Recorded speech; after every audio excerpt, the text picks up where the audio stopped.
Hi friends, అందరికీ నమస్తే. Welcome to మా ఇంటి గృహలక్ష్మి. ఈ వీడియో అయితే నిన్నటి ఈవినింగ్ బ్లాగ్ అండి.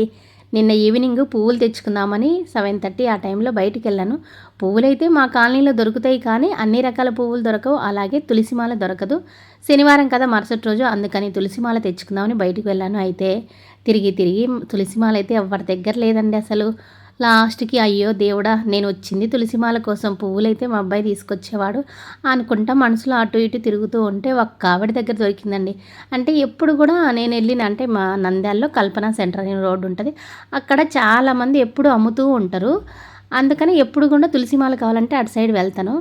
అసలు నిన్నైతే లేదు అయిపోయిందన్నారు అందరికీ. మనసులో దేవుడా ఎందుకు ఇట్లా చేసావు అనుకుంటూ ఉంటే ఒక ఆవిడ చెప్పిందనమాట, ఇంకొక సైడ్ అది అక్కడ ఒక ఆవిడ ఉంటుందమ్మా, ఆవిడ దగ్గర అయితే ఉండొచ్చు అని అంటే అక్కడ ఆవిడ దగ్గరికి వెళ్ళాను. దేవుడా అనుకుంటా వెళ్తే ఇంకా అక్కడైతే దొరికిందండి తులసిమాల, అలాగే మల్లెపూలు, ఇంకా చామంతి పువ్వులు, గులాబీలు, కొన్ని తమలపాకులు అయితే తెచ్చుకున్నాను. ఇవన్నీ కూడా 100 రూపాయలండి. తులసిమాల 30 రూపాయలు ఒక మూర, ఇంకా మల్లెపూలు 30 రూపాయలు, ఇంకా మిగతా పూలు 30 రూపాయలు, 10 రూపాయలు ఆకులు అయితే తెచ్చుకున్నాను. ఇంకా వెళ్ళొచ్చిన తర్వాత మళ్ళీ వంట చేయాలి కదా. నిన్న మధ్యాహ్నం చేసిన వంటలన్నీ అయిపోయాయన్నమాట. నిన్న మధ్యాహ్నం ఏం చేశాను, బెండకాయ కర్రీ, సాంబార్ కాదు, టమాటా రసం, పప్పు చేశాను కదా, అవన్నీ అయిపోయాయి అనమాట. ఇంకా మళ్ళీ వచ్చి తొందరగా వంట చేద్దామని అన్నీ కట్ చేసుకుంటున్నాను. సింపుల్గా ఇంకా టమాటా, ఒక మునక్కాయ, 2 ఆనియన్ వేసి కొంచెం కుక్కర్లో అయితే వేసాను, కర్రీ తొందరగా అవుతుందని. పువ్వులన్నీ మా అత్తయ్యకి ఇచ్చేసాను అనమాట, అవి మాలగట్టని. ఇంకా నేనే మాలగడుతూ కూర్చుంటే లేట్ అవుతుంది కదా, 8:30 ఆ టైం అవుతుంది. ఇంకా ఒక పక్కన కర్రీకి కుక్కర్లో వేసేసాను స్టవ్ పైన. ఇంకో పక్క రొట్టె చేద్దామని అవి కూడా రెడీ చేసుకుంటున్నాను. వేడి నీళ్ళలో పిండి వేస్తున్నాను. అలా ఫటాఫట్ అయితే పనులు చేసుకుంటున్నాను. ఇంకా మా అత్తగారు పువ్వులన్నీ కడుతున్నారనమాట. ఇంకా నేనే రొట్టె చేసేసాను. మామూలుగా అయితే మా అత్త హెల్ప్ చేస్తుంది కదా, ఇంక ఇవాళ ఇద్దరం ఒకే దగ్గర ఉంటే పనులు కాదు కదా అని అలా మా అత్తయ్యకి పువ్వులు ఇచ్చేసి నేను రొట్టె చేసుకుంటూ కాల్చుతూ ఉన్నానమాట. ఇంకా చిన్న విషయం, తమ్ముళ్ళకి ఏం పెట్టానంటే పొదుపు చేయటము అలాగే పిసినారితనం ఒకటేనా అని. అయితే నా దృష్టిలో పొదుపు చేయటం, పిసినారితనం రెండు ఒకటి కాదండి. పొదుపు చేయటం అంటే మనకి అవసరం మేరకు ఖర్చు పెట్టుకొని మిగిలింది ఎంతో కొంత పొదుపు చేయటం. పిసినారితనం అంటే మరీ మనకి అసలు మన అవసరాలు కూడా తీర్చుకోలేకపోవటం అనమాట. 100 రూపాయలు వస్తే ఆ 100 రూపాయలను కూడా ఖర్చు పెట్టకుండా అలాగే దాచిపెట్టడం, అది పిసినారితనం. అదే పొదుపు చేయటం అంటే మన అవసరాలు పోను 100 రూపాయలు వచ్చాయనుకో, మన అవసరాలు 75 రూపాయలు మన అవసరానికి ఖర్చు పెట్టుకొని ఒక 25 రూపాయలు పొదుపు చేయటం అనమాట. అలా మన అవసరం మేరకు డబ్బు అనేది ఖర్చు పెట్టుకున్న తర్వాతనే మిగిలింది ఎంతో కొంత పొదుపు చేయాలి. మన అవసరాలు కూడా తీరకుండా వచ్చిందంతా కూడా అలా దాచిపెట్టడం అనేది పిసినారితనం అవుతుందన్నమాట. ఇంకా మనకి మన అవసరాలు ఖర్చు పెట్టుకోలేకపోతే మనం సంపాదించి ఏం లాభం అండి. మళ్ళీ ఖర్చులు కూడా మన ఆదాయానికి మించి చేయకూడదు. చాలామంది ఏం చేస్తారంటే, నేను గమనించినంతవరకు కొంతమంది మితిమీరిన ఖర్చులు, అంటే ఆదాయానికి మించి ఖర్చులు చేసి అప్పులు చేసుకొని అలా కుటుంబాన్ని ఆ అప్పులు పాలు చేసిన వాళ్ళు చాలామంది ఉన్నారనమాట. అలా ఎప్పుడైనా ఆడవాళ్ళైనా మగవాళ్ళైనా మన ఖర్చు ఎంత, మన రాబడి ఎంత అని చూసుకొని దానికి తగ్గట్టే ఖర్చు చేసుకోవాలి. కొంచెం మిగిలించడం అనేది మంచిదే. ఖచ్చితంగా మనం ఎంతో కొంత మిగిలించాలి. మామూలుగా మన ఇండియన్సే ఎక్కువగా మిగిలిస్తారంట అండి. అంటే మనకు వచ్చిన ఆదాయంలో మొత్తం ఖర్చు పెట్టుకోకుండా ఎంతో కొంత అయితే మిగిలిస్తారంట. మామూలుగా ఫారినర్ వాళ్ళైతే మొత్తం ఖర్చు పెట్టేసుకుంటారంట. నేను ఎవరో ఒక పెద్ద ఆయన ఒక ఇంటర్వ్యూ చెప్తుంటే విన్నానమాట. అసలు ఎందుకు మిగిలించాలి, మనం పిల్లల్ని చదివిస్తే సరిపోతుంది కదా, మనం సంపాదించింది మనం అనుభవించలేకపోతే ఎందుకు అని. అలా అది మంచి విషయమే, కానీ మన ఇండియా సైకాలజీ ప్రకారము ప్రతి ఒక్కళ్ళు ఎంతో కొంత సంపాదించాలి, కూడబెట్టాలి, ఆస్తులు కొనాలి అని ఆలోచిస్తుంటారు. అది మంచిదే, కానీ మనకు కూడా ఎంతో కొంత. చాలామంది నేను చూసినంతవరకు ఎలా ఉంటారంటే, కొంతమంది వచ్చింది కనీసం వాళ్ళకి సంపాదిస్తారు బాగానే, కనీసం మంచి బట్టలు కూడా వేసుకోరండి. అలా ఉంటారు. అంటే ఎవరిష్టం వాళ్ళది. నేను చెప్తున్నాను, మనకి మన అవసరానికి ఖర్చు పెట్టుకొని ఎంతో కొంత మిగిలించాలి, అది మంచిదే. ఇంకా మనకు అవసరానికి ఖర్చు పెట్టుకోలేకపోతే మన సంపాదించేందుకు, అలా అనమాట. చిన్న విషయం ఇలా చెప్తామనుకున్నాను, అందుకనండి. అంటే నేను చెప్పిన విషయాల్లో ఏమైనా తప్పు ఉంటే ప్లీజ్ దయచేసి క్షమించండి. నాకు తెలిసిన విషయం నేనైతే చెప్పాను. నా వరకైతే నేను ఎలా ఉంటానంటే, మనకు వచ్చిన దాంట్లో మన ఖర్చులకి, అంటే మన సంతృప్తిగా మనకి ఏం అవసరాలు ఉంటే అవన్నీ తీర్చుకోగా ఎంతో కొంత ఖచ్చితంగా మిగిలించాలి. అదే అనమాట నా పాలసీ. మన అవసరాలు తీర్చుకోకుండా మనం ఏదైనా కొనుక్కోవాలి, మనకు చిన్న చిన్న సరదాలు ఉంటాయి, అవన్నీ కూడా కొనుక్కోలేకపోవటం, అవన్నీ తీరలేకపోవటం ఉంటే ఇంకా మనం లైఫ్ అనేది అంత ఎంజాయ్మెంట్గా అంత ఫుల్ఫిల్గా ఉండదని నా ఎక్స్పీరియన్స్ అనమాట. నా వరకైతే నేను ఎంతో కొంత కొంచెం మిగిలించుకుంటూ ఉంటాను. అలాగే నాకు ఏమేమి అవసరాలో అన్నీ కూడా కొనుక్కుంటూ ఉంటానండి. ఇంకా రొట్టెలైతే ఒక పక్క చేస్తూ ఉన్నాను, చెమటలు కారిపోతూ ఉన్నాయి. ఇంకా అన్నం చేద్దాం అనుకుంటే మా పిల్లలు అన్నం తింటారా అని అడిగితే తినమన్నారనమాట. ఇంకా అందుకని మా మామయ్యకి మళ్ళీ రొట్టె కావాలి కదని రొట్టెలు చేస్తూ ఒక పక్క చెమట కారిపోతుంటే అలా తుడుచుకుంటూ తిరిగేస్తూ ఉన్నానమాట.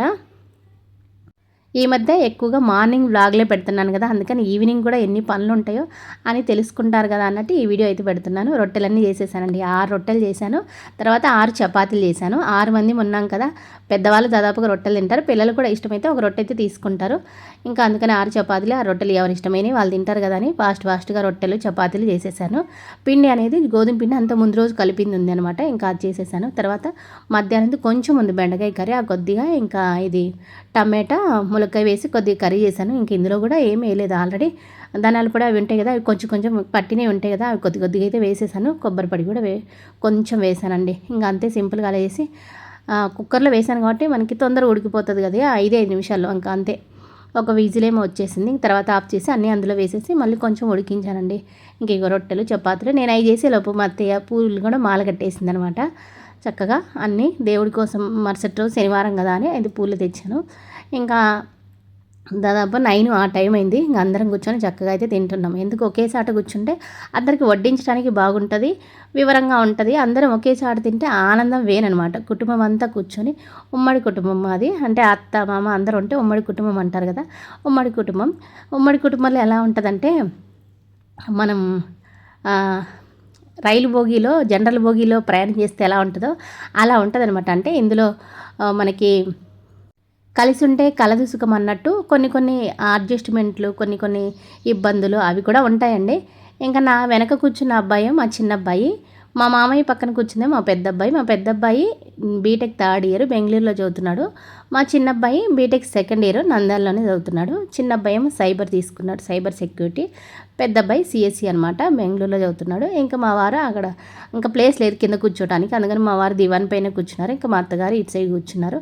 పిల్లలు పెద్దలు అందరు ఇంటి దగ్గర ఉంటే 3 పూట్ల వండటము, కడగటము, ఇంక ఇదే పనులు ఎక్కువగా ఉంటాయి. అది కూడా వండటం కూడా ఎక్కువగా ఉంటుంది. ఎందుకంటే మా ఇంట్లో 4 మగవాళ్ళు అనమాట. మగవాళ్ళు ఉంటే కొంచెం ఎక్కువగానే తింటారు కదా, కొంచెం అట్లా ఎక్కువ చేసినట్టే ఉంటుంది వంట కూడా నాకు. అలా 3 పూట్ల ఏదో ఒకటి చేస్తూనే ఉంటాను. మళ్ళీ ఈవినింగ్ స్నాక్స్, నిన్న స్నాక్స్ అయితే ఏం చేయలేదు. నిన్న శరబత్ చేశాను కదా, శరబత్ కొంచెం స్నాక్స్ ఉంటే అవి సరిపెట్టిచ్చేసానండి. ఇవాళ వీడియో కూడా ఇందులో యాడ్ చేసుకుందాం అనుకున్నా కానీ అదైతే వీడియో లెంతీ అవుతుంది అనమాట. అందుకని నిన్నటి ఈవినింగ్ వ్లాగ్ వరకు అంతవరకు కట్ చేశాను. ఇంకా అందరం తిన్న తర్వాత ఇంకా క్లీనింగ్ అండి. అంట్లు బోల్డ్ అన్ని పడతాయి కదా, మెయిన్గా అసలు అంట్లే అండి. 6 మంది ఉన్న దగ్గర 3 పూట్ల వంట చేస్తే, అవి రకరకాలు చేస్తే ఎన్ని అంట్లు పడతాయో. నాకైతే ఈ అంట్లే మెయిన్గా విసుకొస్తుంది. అంట్లు బట్టలండి, మిగతా పని అంతా బాగానే ఉంటుంది కానీ అంట్లు వస్తూనే ఉంటాయి, కడుగుతూ ఉంటాయి, వస్తూనే ఉంటాయి. ఇంకా తర్వాత కిచెన్ కూడా అంతా డీప్ క్లీన్ చేసుకుందాం అనుకున్నా. ఇంకా 10:30 ఆ టైం అయిందండి. అంట్లన్నీ కడిగేసి ఇంకా ఏమేం కావాలో అవన్నీ చూసుకునేలోపు పనులు. ఇంకా తర్వాత ఇగో ఈ కుండలు ఇవి ఎట్లా వాటర్ లేదు కదని లోపల పెట్టేస్తున్నాను. ఎందుకంటే అక్కడ పెడితే పిండి అంతా పడుతుంది, రోజు కడగటం తుడవటం అలా అయిపోతుంది అనమాట. ఇంక ఈ చెట్లు ఇవన్నీ ఉన్నాయి కదా, మొక్కలు, చెట్లు కాదు అదే మొక్కలకి చెట్లకి డిఫరెన్స్ ఉంటుంది కదా, చిన్న మొక్కలు మనీ ప్లాంట్లు ఉన్నాయి కదా, అవన్నీ కూడా తీసి ఇంక ఈ జార్స్ అన్ని తీసి చాలా రోజులు అయిందనమాట డీప్ క్లీన్ చేయక. అందుకని మళ్ళీ ఇంకా శనివారం కదా అని అలా అయితే చేస్తున్నాను. యాక్చువల్గా శుక్రవారం చెయ్యరు, ఇంకేమో మళ్ళీ మరుసటి రోజు శనివారం కదా కొంచెం మంచిగా పూజ చేసుకుందాము, ఏమన్నా ప్రసాదం చేద్దామని అనుకున్నాను. యాక్చువల్గా ప్రసాదం చేద్దాం అనుకున్నా కానీ టైం కుదరక చేయలేదనమాట. చేస్తే ఒకవేళ మళ్ళీ ఇంకంతా క్లీన్ చేస్తే బాగుంటుంది కదా అన్నట్టుగా మొత్తం అయితే క్లీన్ చేసేసానండి.